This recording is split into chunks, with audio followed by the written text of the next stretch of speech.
الشيطان الرجيم. بسم الله الرحمن الرحيم.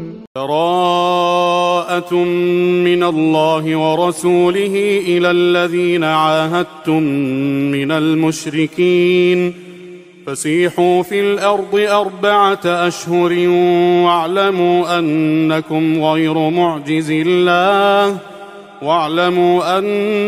غير معجز الله وأن الله مخزي الكافرين. وأذان من الله ورسوله إلى الناس يوم الحج الأكبر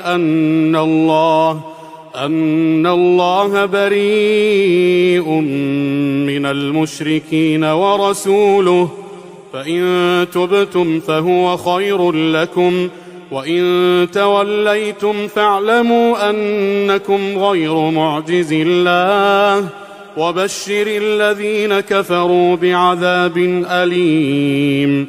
إلا الذين عاهدتم من المشركين ثم لم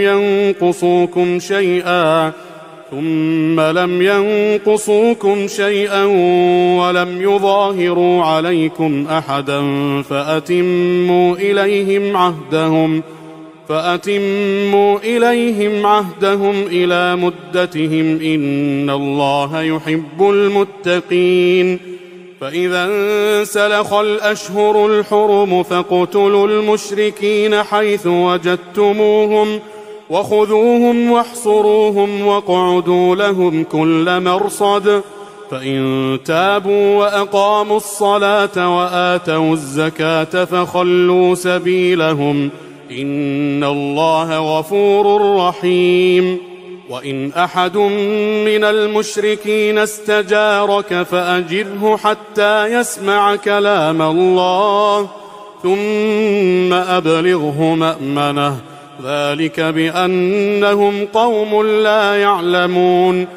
كيف يكون للمشركين عهد عند الله وعند رسوله إلا الذين عاهدتم عند المسجد الحرام، فما استقاموا لكم فاستقيموا لهم إن الله يحب المتقين. كيف وإن يظهروا عليكم لا يرقبوا فيكم إلا ولا ذمة يرضونكم بأفواههم وتأبى قلوبهم وأكثرهم فاسقون. اشتروا بآيات الله ثمنا قليلا فصدوا عن سبيله إنهم ساء ما كانوا يعملون.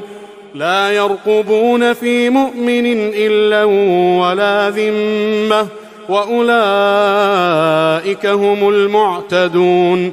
فإن تابوا وأقاموا الصلاة وآتوا الزكاة فإخوانكم في الدين ونفصل الآيات لقوم يعلمون. وإن نكثوا أيمانهم من بعد عهدهم وطعنوا في دينكم فقاتلوا أئمة الكفر إنهم لا أيمان لهم لعلهم ينتهون. ألا تقاتلون قوما نكثوا أيمانهم وهموا بإخراج الرسول وهم بدؤوكم أول مرة أتخشونهم فالله أحق أن تخشوه إن كنتم مؤمنين.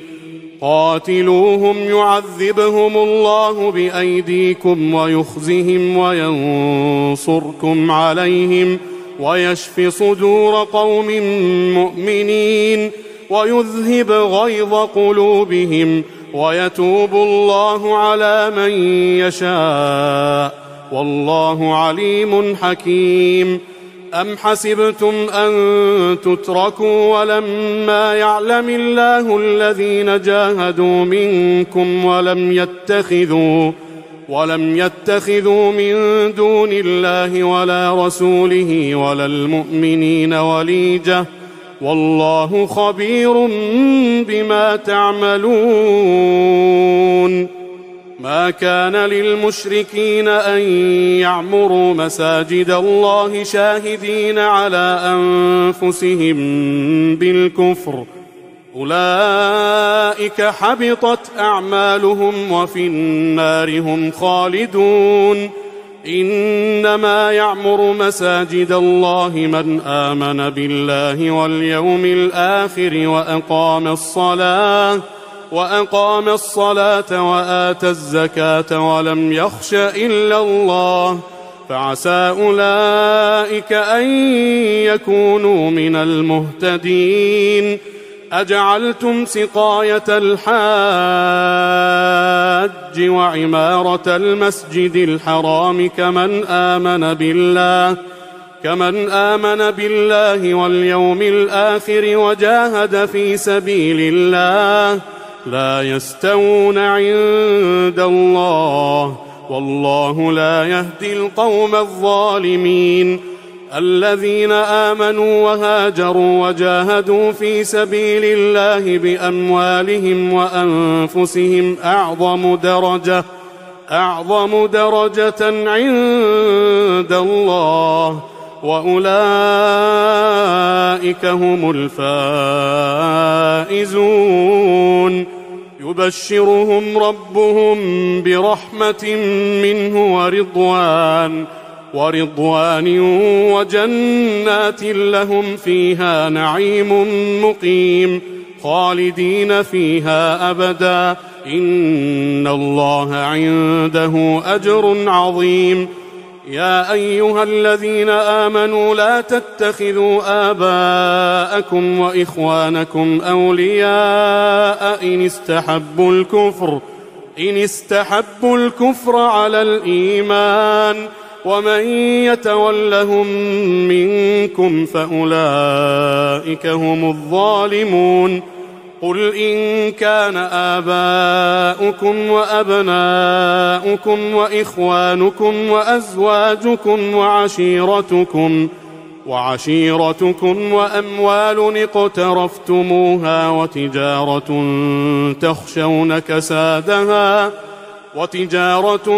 تخشون كسادها ومساكن ترضونها أحب إليكم من الله ورسوله وجهاد في سبيله فتربصوا حتى يأتي الله بأمره والله لا يهدي القوم الفاسقين. لقد نصركم الله في مواطن كثيرة ويوم حنين إذ أعجبتكم كثرتكم فلم تغن عنكم شيئا وضاقت عليكم الأرض بما رحبت ثم وليتم مدبرين. ثم أنزل الله سكينته على رسوله وعلى المؤمنين وأنزل جنودا لم تروها وعذب الذين كفروا وذلك جزاء الكافرين. ثم يتوب الله من بعد ذلك على من يشاء والله غفور رحيم. يا أيها الذين آمنوا إنما المشركون نجس فلا يقربوا المسجد الحرام بعد عامهم هذا وإن خفتم عيلة فسوف يغنيكم الله من فضله إن شاء إن الله عليم حكيم. قاتلوا الذين لا يؤمنون بالله ولا باليوم الآخر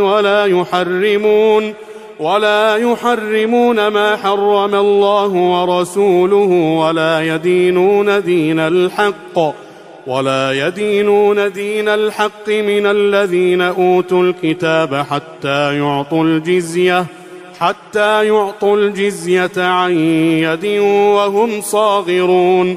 وقالت اليهود عزير ابن الله، وقالت النصارى المسيح ابن الله، ذلك قولهم بأفواههم يضاهئون قول الذين كفروا من قبل قاتلهم الله أنى يؤفكون اتخذوا أحبارهم ورهبانهم أربابا من دون الله والمسيح ابن مريم وما أمروا إلا ليعبدوا إلها واحدا لا إله إلا هو سبحانه عما يشركون يريدون أن يطفئوا نور الله بأفواههم ويأبى الله إلا أن يتم نوره ولو كره الكافرون هو الذي أرسل رسوله بالهدى ودين الحق ليظهره على الدين كله ولو كره المشركون يا أيها الذين آمنوا إن كثيرا من الأحبار والرهبان ليأكلون أموال الناس بالباطل ويصدون عن سبيل الله والذين يكنزون الذهب والفضة ولا ينفقونها في سبيل الله فبشرهم بعذاب أليم يوم يحمى عليها في نار جهنم فتكوى بها جباههم وجنوبهم وظهورهم هذا ما كنزتم لأنفسكم فذوقوا ما كنتم تكنزون إن عدة الشهور عند الله 12 شهرا في كتاب الله يوم خلق السماوات والأرض منها 4 حرم ذلك الدين القيم فلا تظلموا فيهن أنفسكم وقاتلوا المشركين كافة كما يقاتلونكم كافة واعلموا أن الله مع المتقين إنما النسيء زيادة في الكفر يضل به الذين كفروا يحلونه عاما ويحرمونه عاما ليواطئوا عدة ما حرم الله فيحلوا ما حرم الله زين لهم سوء أعمالهم والله لا يهدي القوم الكافرين يا أيها الذين آمنوا ما لكم إذا قيل لكم انفروا في سبيل الله اثاقلتم إلى الأرض أرضيتم بالحياة الدنيا من الآخرة فما متاع الحياة الدنيا في الآخرة إلا قليل إلا تنفروا يعذبكم عذابا أليما ويستبدل قوما غيركم ولا تضروه شيئا والله على كل شيء قدير إلا تنصروه فقد نصره الله إذ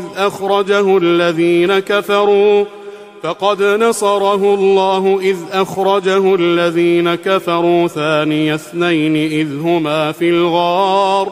إذ هما في الغار إذ يقول لصاحبه لا تحزن إن الله معنا فأنزل الله سكينته عليه وأيده بجنود لم تروها وجعل كلمة الذين كفروا السفلى وكلمة الله هي العليا والله عزيز حكيم انفروا خفافا وثقالا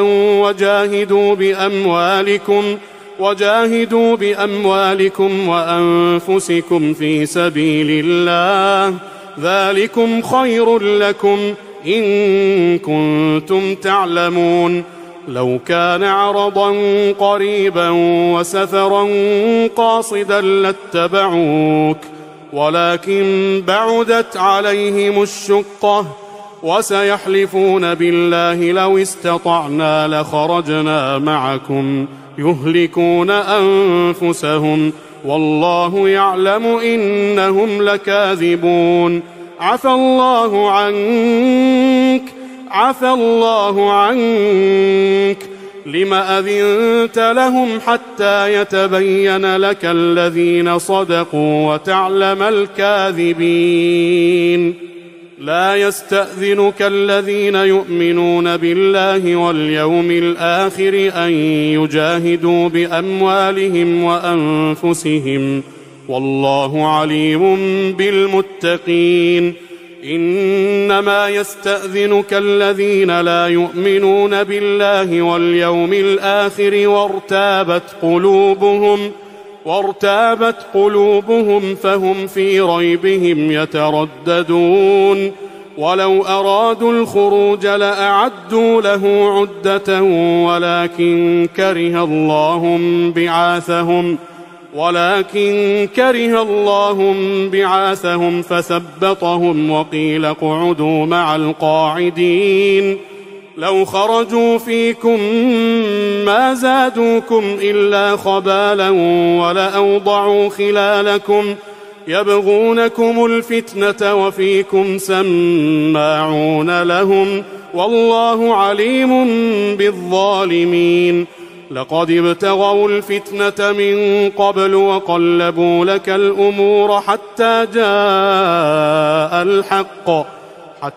جاء الحق وظهر أمر الله وهم كارهون ومنهم من يقول ائذن لي ولا تفتني ألا في الفتنة سقطوا وإن جهنم لمحيطة بالكافرين إن تصبك حسنة تسؤهم وإن تصبك مصيبة يقولوا قد أخذنا أمرنا من قبل ويتولوا وهم فرحون قل لن يصيبنا إلا ما كتب الله لنا هو مولانا وعلى الله فليتوكل المؤمنون قل هل تربصون بنا إلا إحدى الحسنيين ونحن نتربص بكم أن يصيبكم الله بعذاب من عنده أو بأيدينا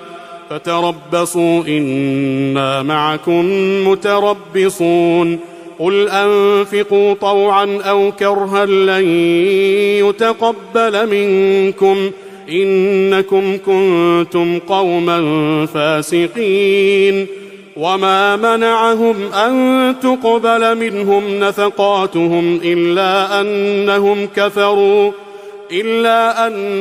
كفروا بالله وبرسوله ولا يأتون الصلاة إلا وهم كسالى ولا ينفقون إلا وهم كارهون فلا تعجبك أموالهم ولا أولادهم إنما يريد الله ليعذبهم بها في الحياة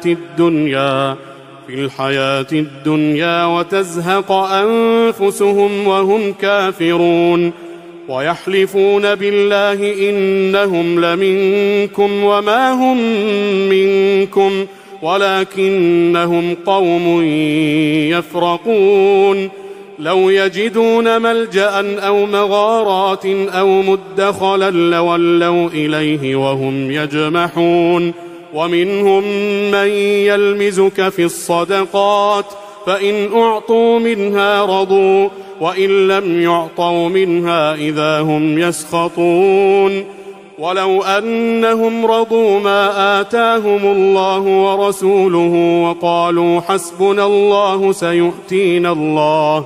سيؤتينا الله من فضله ورسوله إنا إلى الله راغبون إنما الصدقات للفقراء والمساكين والعاملين عليها والمؤلفة قلوبهم وفي الرقاب والغارمين وفي سبيل الله وابن السبيل فريضة من الله والله عليم حكيم. ومنهم الذين يؤذون النبي ويقولون هو أذن قل أذن خير لكم يؤمن بالله ويؤمن للمؤمنين ورحمة للذين آمنوا منكم والذين يؤذون رسول الله لهم عذاب أليم. يحلفون بالله لكم ليرضوكم والله ورسوله أحق أن يرضوه إن كانوا مؤمنين. ألم يعلموا أنه من يحادد الله ورسوله فأن له نار جهنم خالدا فيها ذلك الخزي العظيم. يحذر المنافقون أن تنزل عليهم سورة تنبئهم بما في قلوبهم قل استهزئوا إن الله مخرج ما تحذرون. ولئن سألتهم ليقولن إنما كنا نخوض ونلعب قل أبالله وآياته ورسوله كنتم تستهزئون لا تعتذروا قد كفرتم بعد إيمانكم إن نعف عن طائفة منكم نعذب طائفة بأنهم كانوا مجرمين. المنافقون والمنافقات بعضهم من بعض يأمرون بالمنكر وينهون عن المعروف ويقبضون أيديهم نسوا الله فنسيهم إن المنافقين هم الفاسقون. وعد الله المنافقين والمنافقات والكفار نار جهنم خالدين فيها هي حسبهم ولعنهم الله ولهم عذاب مقيم. كالذين من قبلكم كانوا أشد منكم قوة وأكثر أموالا وأولادا فاستمتعوا بخلاقهم فاستمتعتم بخلاقكم كما استمتع الذين من قبلكم بخلاقهم وخضتم كالذي خاضوا أولئك حبطت أعمالهم في الدنيا والآخرة وأولئك هم الخاسرون. ألم يأتهم نبأ الذين من قبلهم قوم نوح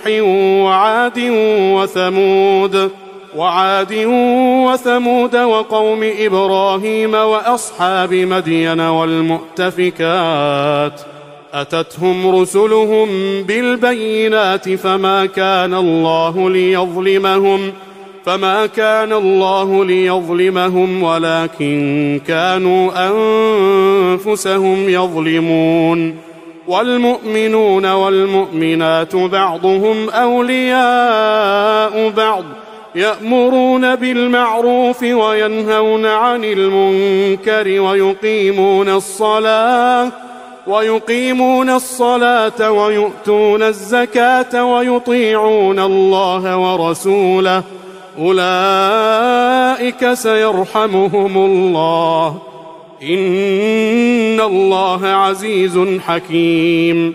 وعد الله المؤمنين والمؤمنات جنات تجري من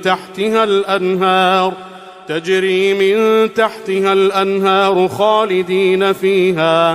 خالدين فيها ومساكن طيبة في جنات عدن ورضوان من الله أكبر ذلك هو الفوز العظيم. يا أيها النبي جاهد الكفار والمنافقين واغلظ عليهم ومأواهم جهنم وبئس المصير.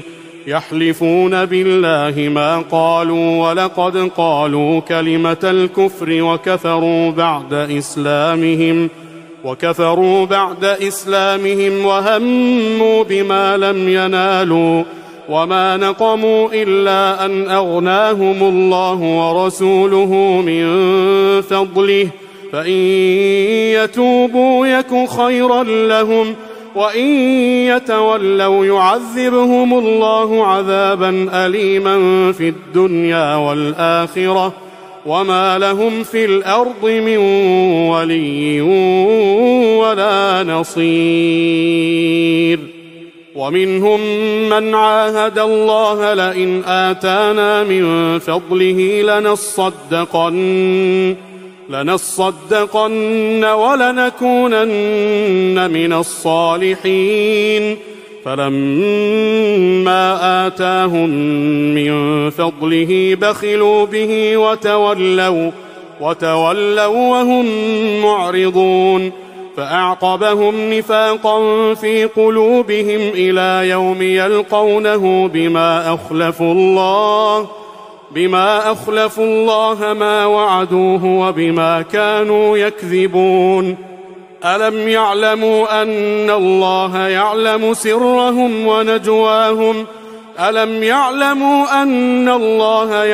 سرهم ونجواهم وأن الله علام الغيوب. الذين يلمزون المطوعين من المؤمنين في الصدقات والذين لا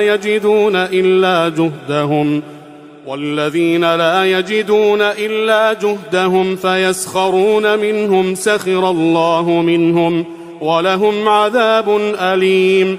استغفر لهم أو لا تستغفر لهم إن تستغفر لهم 70 مرة فلن يغفر الله لهم ذلك بأنهم كفروا بالله ورسوله والله لا يهدي القوم الفاسقين. فرح المخلفون بمقعدهم خلاف رسول الله وكرهوا أن يجاهدوا بأموالهم وأنفسهم في سبيل الله وقالوا لا تنفروا في الحر قل نار جهنم أشد حرا لو كانوا يفقهون فليضحكوا قليلا وليبكوا كثيرا جزاء بما كانوا يكسبون. فإن رجعك الله إلى طائفة منهم فاستأذنوك للخروج فقل لن تخرجوا معي أبدا ولن تقاتلوا معي عدوا إنكم رضيتم بالقعود أول مرة فاقعدوا مع الخالفين ولا تصل على أحد منهم مات أبدا ولا تقم على قبره إنهم كفروا بالله ورسوله وماتوا وهم فاسقون. ولا تعجبك أموالهم وأولادهم إنما يريد الله أن يعذبهم بها في الدنيا وتزهق أنفسهم وهم كافرون. وإذا أنزلت سورة أن آمنوا بالله وجاهدوا مع رسوله استأذنك أولو الطول منهم وقالوا ذرنا نكن مع القاعدين رضوا بأن يكونوا مع الخوالف وطبع على قلوبهم فهم لا يفقهون. لكن الرسول والذين آمنوا معه جاهدوا بأموالهم وأنفسهم وأولئك لهم الخيرات وأولئك هم المفلحون. أعد الله لهم جنات تجري من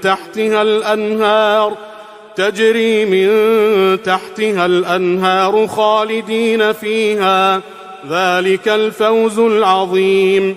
وجاء المعذرون من الأعراب ليؤذن لهم، وقعد الذين كذبوا الله ورسوله، سيصيب الذين كفروا منهم عذاب أليم.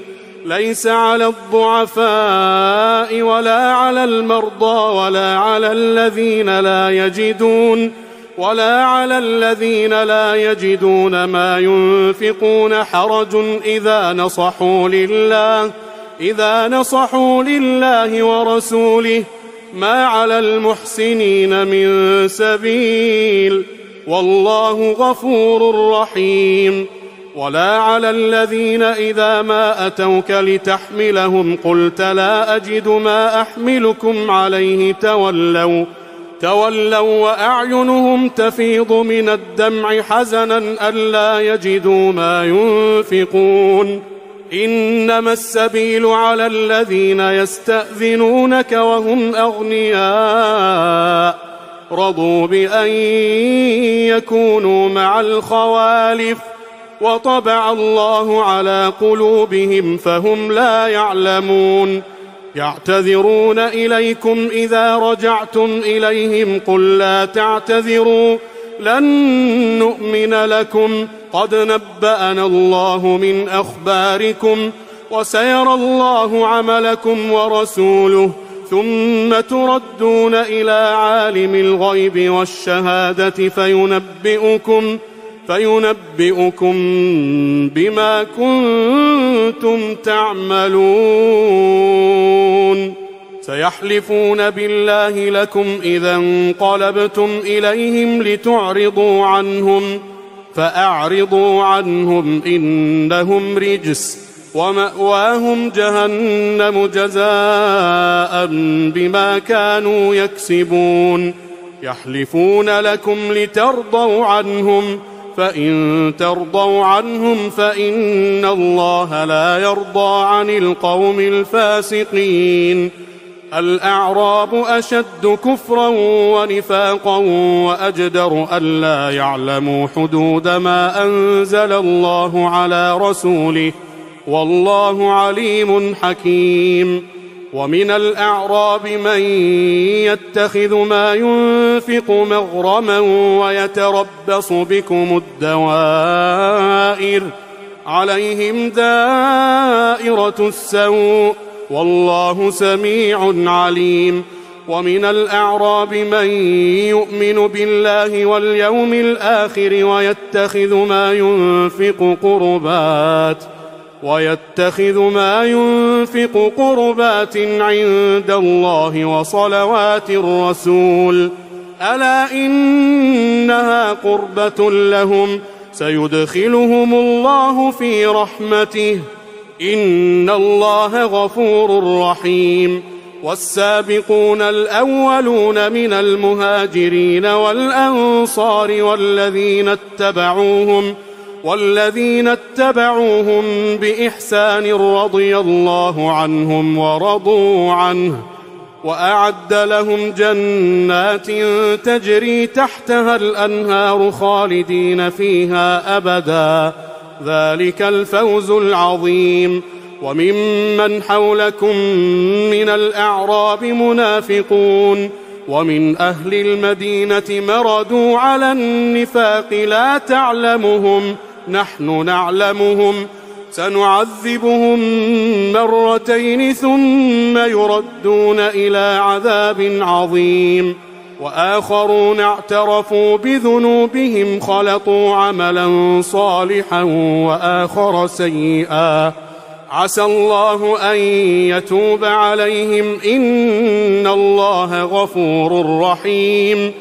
خذ من أموالهم صدقة تطهرهم وتزكيهم بها وصل عليهم، إن صلاتك سكن لهم، والله سميع عليم. ألم يعلموا أن الله هو يقبل التوبة عن عباده ويأخذ الصدقات وأن الله هو التواب الرحيم. وقل اعملوا فسيرى الله عملكم ورسوله والمؤمنون وستردون إلى عالم الغيب والشهادة فينبئكم بما كنتم تعملون. وآخرون مرجون لأمر الله إما يعذبهم وإما يتوب عليهم والله عليم حكيم. والذين اتخذوا مسجدا ضرارا وكفرا وتفريقا بين المؤمنين وإرصادا لمن حارب الله ورسوله من قبل وليحلفن إن أردنا إلا الحسنى والله يشهد إنهم لكاذبون. لا تقم فيه أبدا لمسجد أسس على التقوى من أول يوم أحق أن تقوم فيه رجال يحبون أن يتطهروا والله يحب المطهرين. أفمن أسس بنيانه على تقوى من الله ورضوان خير أم من أسس بنيانه على شفا جرف هار فانهار به في نار جهنم والله لا يهدي القوم الظالمين. لا يزال بنيانهم الذي بنوا ريبة في قلوبهم إلا أن تقطع قلوبهم والله عليم حكيم. إن الله اشترى من المؤمنين أنفسهم وأموالهم بأن لهم الجنة يقاتلون في سبيل الله فيقتلون ويقتلون وعدا عليه حقا في التوراة والإنجيل والقرآن ومن أوفى بعهده من الله فاستبشروا ببيعكم الذي بايعتم به وذلك هو الفوز العظيم. التائبون العابدون الحامدون السائحون الراكعون الساجدون الآمرون بالمعروف والناهون عن المنكر والحافظون لحدود الله وبشر المؤمنين. ما كان للنبي والذين آمنوا أن يستغفروا للمشركين ولو كانوا أولي قربى من بعد ما تبين لهم أنهم أصحاب الجحيم. وما كان استغفار إبراهيم لأبيه إلا عن موعدة وعدها إياه فلما تبين له أنه عدو لله تبرأ منه إن إبراهيم لأواه حليم. وما كان الله ليضل قوما بعد إذ هداهم حتى يبين لهم ما يتقون إن الله بكل شيء عليم. إن الله له ملك السماوات والأرض يحيي ويميت وما لكم من دون الله من ولي ولا نصير. لقد تاب الله على النبي والمهاجرين والأنصار الذين اتبعوه في ساعة العسرة من بعد ما كاد يزيغ قلوب فريق منهم ثم ثم تاب عليهم إنه بهم رءوف رحيم. وعلى الثلاثة الذين خلفوا حتى إذا ضاقت عليهم الأرض بما رحبت وضاقت عليهم أنفسهم وظنوا أن لا ملجأ من الله إلا إليه ثم تاب عليهم ليتوبوا إن الله هو التواب الرحيم. يا أيها الذين آمنوا اتقوا الله وكونوا مع الصادقين. ما كان لأهل المدينة ومن حولهم من الأعراب أن يتخلفوا عن رسول الله ولا يرغبوا بأنفسهم عن نفسه، ذلك بأنهم لا يصيبهم ظمأ ولا نصب ولا مخمصة في سبيل الله ولا يطؤون موطئا يغيظ الكفار ولا ينالون من عدو نيلا إلا كتب لهم به عمل صالح إن الله لا يضيع أجر المحسنين. ولا ينفقون نفقة صغيرة ولا كبيرة ولا يقطعون واديا إلا كتب لهم ليجزيهم الله أحسن ما كانوا يعملون. وما كان المؤمنون لينفروا كافة فلولا نفر من كل فرقة منهم طائفة ليتفقهوا في الدين ولينذروا قومهم إذا رجعوا إليهم لعلهم يحذرون. يا أيها الذين آمنوا قاتلوا الذين يلونكم من الكفار وليجدوا فيكم غلظة واعلموا أن الله مع المتقين. وإذا ما أنزلت سورة فمنهم من يقول أيكم زادته هذه إيمانا فأما الذين آمنوا فزادتهم إيمانا وهم يستبشرون وأما الذين في قلوبهم مرض فزادتهم رجسا إلى رجسهم وماتوا وهم كافرون. أولا يرون أنهم يفتنون في كل عام مرة أو مرتين ثم لا يتوبون ولا هم يذكرون.